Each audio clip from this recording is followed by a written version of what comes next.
ಮಾಜಿ CM H D. Kumaraswamy ಅವರಿಗೆ ಕೇಂದ್ರದಲ್ಲಿ ನರೇಂದ್ರ ಮೋದಿಯವರ ನೇತೃತ್ವದ ಎನ್ಡಿಎ ಸರ್ಕಾರ ಕೃಷಿ ಖಾತೆ ನೀಡಲಿ ಎಂದು ಜೆಡಿಎಸ್ ಜಿಲ್ಲಾಧ್ಯಕ್ಷ ಕೆಎಸ್ ಲಿಂಗೇಶ್ ಆಗ್ರಹಿಸಿದರು. ನಗರದಲ್ಲಿ ಸೋಮವಾರ ಬೆಳಗ್ಗೆ ಸುದ್ದಿಗಾರರೊಂದಿಗೆ ಮಾತನಾಡಿ, ಕೇಂದ್ರದಲ್ಲಿ 3ನೇ ಬಾರಿಗೆ ಮೋದಿ ಅವರು ಪ್ರಧಾನಿಯಾಗಿ ಆಯ್ಕೆಯಾಗಿದ್ದಾರೆ. ಜೊತೆಗೆ ಕರ್ನಾಟಕ ರಾಜ್ಯದಿಂದ 5 ಸಚಿವ ಸಂಪುಟ ಸೇರಿದ್ದಾರೆ. ಎಲ್ಲರಿಗೂ ಈ ಮೂಲಕ ಧನ್ಯವಾದ ತಿಳಿಸುವುದಾಗಿ ಹೇಳಿದರು. ಕರ್ನಾಟಕದ ಜನಪ್ರಿಯ ಮಾಜಿ ಮುಖ್ಯಮಂತ್ರಿಯಾಗಿರುವ ಎಚ್.ಡಿ. ಕುಮಾರಸ್ವಾಮಿ ಅವರು ಮೂಲತಃ ರೈತರೇ ಆಗಿದ್ದಾರೆ. ಅವರಿಗೆ ಕೃಷಿಕರ ಮೇಲೆ, ರೈತರ ಮೇಲೆ ಅಪಾರ ಪ್ರೀತಿ ಗೌರವ ಇರುವ ಹಿನ್ನೆಲೆಯಲ್ಲಿ ಕೇಂದ್ರದ ಕೃಷಿ ಖಾತೆ ನೀಡಿದರೆ ಅನುಕೂಲ ಆಗಲಿದೆ ಎಂದರು. ಕುಮಾರಸ್ವಾಮಿ ಅವರ ಜೊತೆಗೆ ಒಟ್ಟಿಗೆ ಕರ್ನಾಟಕ ರಾಜ್ಯದ ಪರವಾಗಿ ಮಂತ್ರಿಮಂಡಲ ಸೇರ್ತಕ್ಕಂಥ ಸನ್ಮಾನ್ಯ ಜೋಶಿ ಅವರಿಗೆ, ಸನ್ಮಾನ್ಯ ಶೋಭಾ ಕರಂದ್ಲಾಜೆ ಅವರಿಗೆ, ಹಾಗೆ ಕುಮಾರಿ ಶೋಭಾ ಕರಂದ್ಲಾಜೆ ಅವರಿಗೆ, ಸನ್ಮಾನ್ಯ ವಿ ಸೋಮಣ್ಣನವರಿಗೆ, ಜೊತೆಗೆ ಶ್ರೀಮತಿ ನಿರ್ಮಲಾ ಸೀತಾರಾಮನ್ ಸಹ ನಾವು ಶುಭಾಶಯಗಳನ್ನು ಗೌರವಪೂರ್ವಕವಾಗಿ ಅರ್ಪಿಸುತ್ತಾ, ಇವರೆಲ್ಲರ ಪರಿಶ್ರಮದಿಂದಾಗಿ, ವಿಶೇಷವಾಗಿ ಕುಮಾರಣ್ಣರ ಒಂದು ಪರಿಶ್ರಮದಿಂದಾಗಿ ನಮ್ಮ ನಾಡಿನ ಜ್ವಲಂತ ಸಮಸ್ಯೆ ಆದಂಥ ಮೇಕೆದಾಟು ಇರ್ಬೋದು, ಮಹದಾಯಿ ಇರ್ಬೋದು, ಈ ಎಲ್ಲ ಸಮಸ್ಯೆಗಳಿಗೆ ಪರಿಹಾರ ಒದಗಿಸಿಕೊಡ್ತಾರೆ ಅಂತ ಈ ಸಂದರ್ಭದಲ್ಲಿ ಆಶಯ ವ್ಯಕ್ತಪಡಿಸ್ತೇವೆ. ಅದ್ರ ಜೊತೆಗೆ ನಮ್ಮ ನಾಯಕರಾದಂಥ ಎಚ್.ಡಿ. ರೇವಣ್ಣನವರ ಒಂದು ಕನಸೇನಿತ್ತು, ಅದು ಕಮರಿ ಹೋಗುತ್ತೆ ಅಂದ್ಕೊಂಡಿದ್ದು.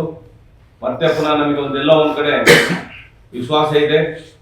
IIT ಹಾಸನಕ್ಕೆ, ಕಾರ್ಗೋ ವಿಮಾನ ನಿಲ್ದಾಣ ಹಾಸನಕ್ಕೆ, ಅಗ್ರಿ ಬೇಸ್ಡ್ ಜೊತೆಗೆ ಹಾರ್ಟಿಕಲ್ಚರ್ ಬೇಸ್ಡ್ ಒಂದು ಇಂಡಸ್ಟ್ರೀಸ್ ಈ ಒಂದು ಜಿಲ್ಲೆಯಲ್ಲಿ ಆಗ್ತಕ್ಕಂಥ ಕೆಲಸ ಆಗುತ್ತೆ ಅನ್ನೋದ ಒಂದು ಆಶೆಯನ್ನು ಸಹ ವ್ಯಕ್ತಪಡಿಸ್ತೇವೆ. ಸಂಸದರಾಗಿ ಆಯ್ಕೆ ಮಾಡಿದ್ದಕ್ಕೋಸ್ಕರವಾಗಿ ಮಂಡ್ಯ ಜನತೆಯ ಎಲ್ಲರನ್ನೂ ಸಹ, ನಾಗರಿಕರೆಲ್ಲರನ್ನೂ ಸಹ ಜಾತ್ಯತೀತ ಜನತಾ ದಳ ಹಾಸನ ಅವರಿಗೆ ಗೌರವ ಸಲ್ಲಿಸುತ್ತೆ. ಅದ್ರ ಜೊತೆಗೆ ಸನ್ಮಾನ್ಯ ಎಚ್.ಡಿ. ಕುಮಾರಸ್ವಾಮಿ ಅವರಿಗೆ ಶುಭಾಶಯಗಳನ್ನು ಅರ್ಪಣೆ ಮಾಡ್ತೇವೆ. ನಿನ್ನೆ ತಾನೇ ಸಂಪುಟದಲ್ಲಿ ಎನ್ಡಿಎ ಅಭ್ಯರ್ಥಿಗಳಲ್ಲಿ ಮೊದಲಿಗರಾಗಿ ಎಚ್.ಡಿ. ಕುಮಾರಸ್ವಾಮಿ ಅವರಿಗೆ ಗೌರವ ಸಲ್ಲಿದ್ದನ್ನು, ಎಚ್.ಡಿ. ಕುಮಾರಸ್ವಾಮಿ ಅವರಿಗೆ ಗೌರವ ಸಲ್ಲತಕ್ಕಂಥ ಕೆಲಸ ಆಗಿದ್ದನ್ನ, ಜೊತೆಗೆ ಸಂಪುಟ ದರ್ಜೆ ಸಚಿವರಾಗಿ ಆಯ್ಕೆ ಮಾಡಿಕೊಟ್ಟಿದ್ದಕ್ಕಾಗಿ ಸನ್ಮಾನ್ಯ ನರೇಂದ್ರ ಮೋದಿ ಅವರಿಗೆ ನಾವು ಹಾಸನ ಜಿಲ್ಲಾ ಜನತೆಯ ಪರವಾಗಿ ಹೃದಯಪೂರ್ವಕವಾದ ಕೃತಜ್ಞತೆ ಅರ್ಪಿಸುತ್ತೇವೆ.